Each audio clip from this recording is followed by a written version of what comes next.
بسم اللہ الرحمن الرحیم۔ السلام علیکم۔ آج میں آپ سب کے ساتھ ایک گناہ گار شخص کی کہانی شیئر کرنے آئی جو کہ میں نے پڑھی اور میرا دل چاہا کہ میں آپ سب کے ساتھ بھی اس کو شیئر کروں۔ کہانی کو اینڈ تک ضرور سنیے گا اور اس میں ایک ہمارے لیے بہت بڑا سبق ہے جس سے ہماری آخرت سنور سکتی ہے۔ چینل کو صدقہ جاریہ کے لیے سبسکرائب، شیئر اور لائک ضرور کیجئے، کیونکہ یہ آپ کا سبسکرائب کرنا، لائک اور شیئر کرنا میرے لیے ایک بہت بڑا تحفہ ہے آپ سب کی طرف سے، میری یوٹیوب فیملی کی طرف سے۔ چلیں تو پھر مل کر کہانی سنتے ہیں۔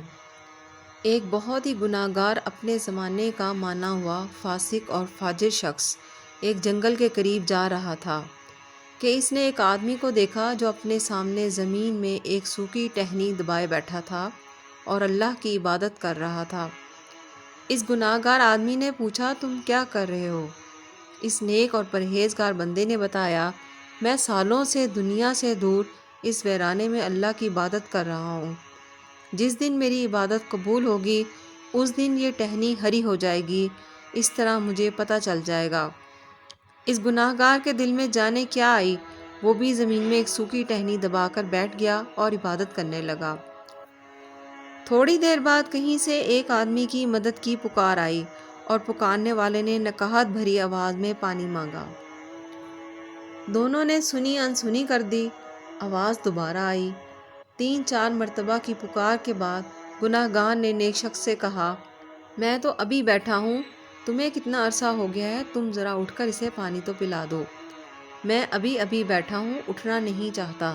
اس نیک بندے نے گناہ گار کو ڈانٹ کر کہا، میری عبادت میں خلل نہ ڈالو، میرا ارتکاز ٹوٹ جاتا ہے۔ جب مدد کی پکار مسلسل آتی رہی تو گناہ گار سے رہا نہ گیا۔ اس نے اپنی جگہ چھوڑی اور پانی پلانے چلا گیا۔ جب تھوڑی دیر بعد واپس آیا تو اس نے دیکھا اس کی ٹہنی ہری ہو چکی تھی اور اس نیک بندے کی ٹہنی ویسی کی ویسی ہی تھی۔ وہ تو رب ہے جس کی چاہے توبہ قبول کر لے۔ کبھی کبھی برسوں کی ریاضت بھی ایک لمحے میں پلٹا دی جاتی ہے اور کبھی ایک ادا ہی قبولیت کا سبب بن جاتی ہے۔ اے اللہ، ہمیں جب تک زندہ رکھ، ایمان اور اسلام پر رکھ، اور جب بھی موت دے، ایمان اسلام پر دے۔ آمین۔ جزاک اللہ۔